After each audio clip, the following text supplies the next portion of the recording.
What's going on, everybody? Mortem here, this time bringing you a look at all of the companions in Encased, which is a Fallout-inspired CRPG that launched not too long ago. That said, I gave a companion preview a little while back with the companions I knew were available in early access, but now that I've been able to play the game, I kind of wanted to give everybody a look at all of the companions, which includes 3 more from that video. So we're going to start with the new ones first, but something I do want to mention also in terms of this is that you can use your companions to actually pass skill checks that your personal character doesn't necessarily have. So if you have Crump, who has a very high strength, and your character doesn't, you can switch to Crump and then use him to use that strength to do whatever you're trying to do.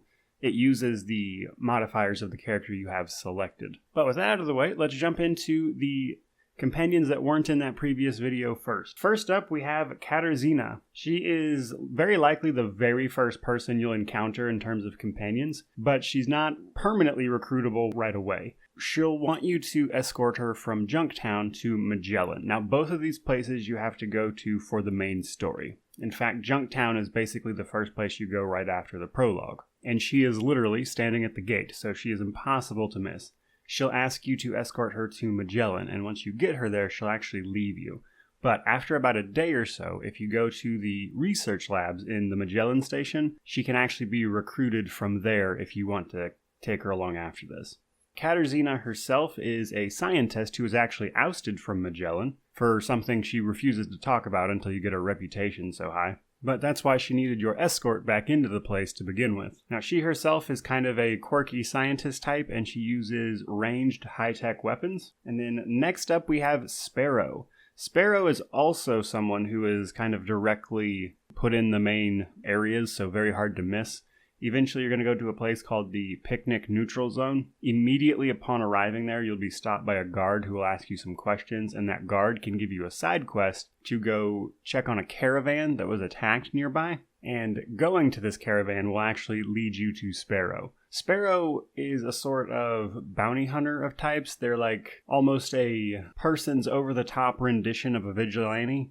That's kind of how they've seen themselves, and basically they see that everything that's happened in the Dome with the Wasteland and things as their opportunity to be like a beacon of justice. So definitely that type of person. Now that said, mechanically I find Sparrow to be the weakest as they use basic ranged guns, and the one they come with, a pistol called Justice, jams all the time, which you then have to spend action points to unjam. And I find them not very useful in terms of actual combat. Next up for our new ones, we have Cheerful Jack. Cheerful Jack is probably the easiest companion to miss, as Cheerful Jack is very much so off the beaten path. You have to find an optional location called the Abandoned Film Set. Upon entering it, you'll actually be given the side quest to recruit Jack immediately. However, you have to make your way to the opposite end of the map where you can find Cheerful Jack, and he's actually set up himself to be surrounded by explosives and stuff to ward off wasteland hyenas. And if you help him in a sort of wave defense against a bunch of hyenas, he will join you. Cheerful Jack used to be an actor and primarily uses melee weapons and contraptions in combat, contraptions being things like mines, etc. And is overall a pretty fun character. Again, he kind of revolves around the fact that he used to be an actor and he's kind of very full of himself, so to speak. But overall, pretty fun character. Again, probably the easiest to miss. And then that leaves us with the 3 I covered in the previous video. So just kind of glossing over them real quick, we have Crump. Crump is a melee-focused, use violence to do the right thing kind of guy. Not unlike Sparrow in that regard in some ways. However, Crump uses hand-to-hand combat and can be recruited in Junktown after you see him being harassed by the local law enforcement, basically. Then next up we have Fox. Fox is a member of the Fops, which is the bandit faction in the game. They're all a little bit crazy. Fox herself actually suffers from multiple personalities, depending on whether or not she's wearing her fox mask. She also uses melee combat, but bladed weapons. She is probably the single best companion in terms of damage. She will deal a ton of damage with her bladed weapon and can get off critical attacks all the time. She is very effective. You will recruit her by going to the arena in Junktown and winning a fight against her, which is the second fight in the arena, after which she's available to be recruited in the fighters' waiting area in the arena. And then last but not least, we have Yoko, of course.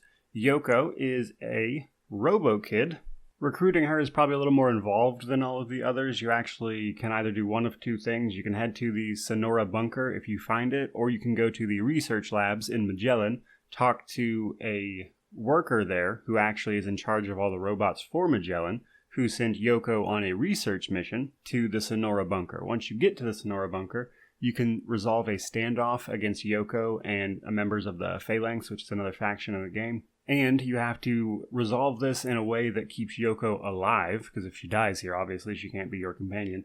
But afterwards, Yoko will go back to Magellan if she lived, at which point you can go back to Magellan, talk to the robot handler, so to speak, at the research labs, at which point you'll have to convince that person to actually let you take Yoko on as a companion in the name of research. Yoko is definitely a sniper type character. She uses just a ranged rifle, which is great for single shot damage, but she won't be able to do a lot per turn. Overall, though, pretty interesting companion. So there you go, guys. There are all the companions available in Encased. Now, that said, there is the occasional instance of being able to take on a temporary companion for the sake of a quest. I didn't really count those here. I just covered the main 6. Hope you enjoyed the video. If you did, please remember to like, comment, subscribe, all that YouTube jazz. But regardless of any of that, truly, just thank you so much for watching. May you wander in wisdom and have an amazing day.